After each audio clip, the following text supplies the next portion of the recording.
Hello everyone. हमारी दुनिया बहुत ज़्यादा विचित्र है और इसे समझना कोई बच्चों का खेल नहीं है। जिस तरह हम मनुष्य अपनी दुनिया अपनी डायमेंशंस में रहते हैं, ठीक वैसे ही भूत, एलियन और भगवान ये सब भी अपनी अपनी दुनिया अपनी अपनी डायमेंशंस में रहते हैं। तो आइए जानते हैं ये डायमेंशन आखिर है क्या और डायमेंशंस कितने होते हैं। तो फ्रेंड्स, ऐसे ही लॉजिकल टॉपिक्स पर वीडियोस देखने के लिए हमारे चैनल लॉजिक किंग को ज़रूर सब्सक्राइब करें।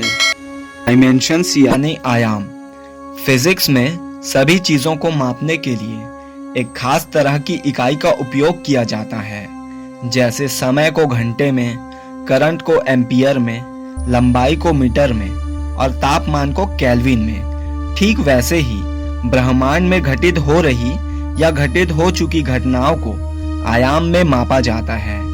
फ्रेंड्स, स्ट्रिंग थ्योरी के अनुसार हमारा ब्रह्मांड 10 आयामों से बना है। हिंदू ग्रंथों की माने तो हमारा ब्रह्मांड 64 आयामी है और इन दोनों के अलावा एम थ्योरी के हिसाब से हमारा ब्रह्मांड 11 आयामों का है। फ्रेंड्स, अब यहाँ पर आपको अपनी लॉजिक का उपयोग करना है कि आप किस थ्योरी के साथ जाना चाहेंगे। फ्रेंड्स, शून्य आयाम यानी जीरो डायमेंशन हमारे ब्रह्मांड में उपस्थित कोई भी ऐसा जीव जो शून्य आयाम में रहते हैं। यहाँ पर शून्य आयाम का मतलब कुछ भी नहीं है, अर्थात पूर्णतः शून्य। जीरो डायमेंशन में रहने वाले जीव का कोई आकार नहीं होगा और ना ही कोई शरीर होगा। तो फ्रेंड्स, आइए इसे सिंपल वे में समझते हैं। जीरो डायमेंशन एक ऐसे बिंदु की व्याख्या करता है कि इस बिंदु में मौजूद जीव न आगे जा सकता है, ना पीछे जा सकता है, ना ऊपर जा सकता है और ना ही नीचे जा सकता है। यहाँ तक कि इस डायमेंशन में रहने वाले जीव अपनी जगह पर भी घूम नहीं सकते। बोलने का मतलब है कि इस डायमेंशन में रहने वाले जीवों के लिए समय और स्पीड दोनों ही एग्जिस्ट नहीं करते। फ्रेंड्स, और ये जीव पूरी तरह से अपने ही जगह पर स्थिर होते हैं।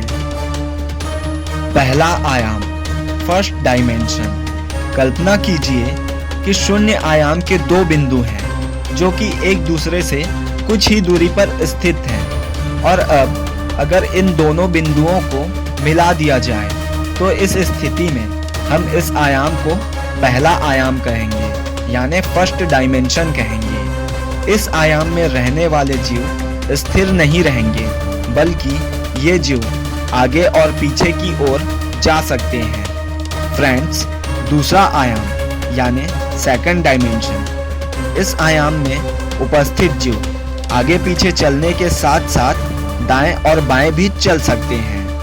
बचपन में आपने सांप वाला गेम तो जरूर खेला होगा। इस उदाहरण से बेहतर इस डायमेंशन को शायद ही कोई दूसरी चीज समझा सकती है।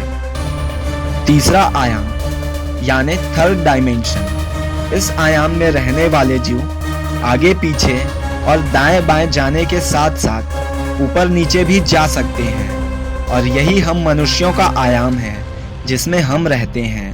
इस डायमेंशन में रहने वाले सभी जीव दाएं से बाएं, आगे से पीछे और ऊपर से नीचे सभी जगहों पर आ जा सकते हैं।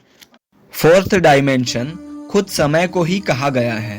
इस डायमेंशन में रहने वाले जीव आगे पीछे, ऊपर नीचे, दाएं बाएं जाने के साथ ही समय में भी आगे और पीछे जा सकते हैं। उदाहरण के लिए थर्ड डायमेंशन में रहने वाले जीव केवल समय में आगे अर्थात भूतकाल से भविष्य काल की ओर ही जा सकते हैं, लेकिन फोर्थ डायमेंशन में रहने वाले जीव भूतकाल से भविष्य काल में चलने के साथ साथ भविष्य काल से भूतकाल में भी चल सकते हैं। फ्रेंड्स, स्ट्रिंग थ्योरी के आधार पर 10 डायमेंशंस बताए गए हैं। स्ट्रिंग थ्योरी को समझने के लिए ऊपर आई बटन पर क्लिक करें। फ्रेंड्स, ये चारों आयाम ऐसे हैं जिसे हमारे वैज्ञानिकों ने सिद्ध कर लिया है। इसी कारण मैं आपको इन्हीं 4 डायमेंशंस के बारे में ही बता रहा हूँ। अगर आप पूरे 10 डायमेंशंस के बारे में जानना चाहते हैं तो नीचे कमेंट्स बॉक्स में जरूर कमेंट्स करें। फ्रेंड्स, आपको एक बोनस फैक्ट बताता हूँ। सभी डायमेंशंस एक ही जगह पर एक साथ और एक ही समय में मौजूद होते हैं, पर डायमेंशंस के बैरियर के कारण जीव केवल अपने ही डायमेंशंस को समझ पाते हैं। तो आई होप फ्रेंड्स ये वीडियो आपको अच्छी लगी हो।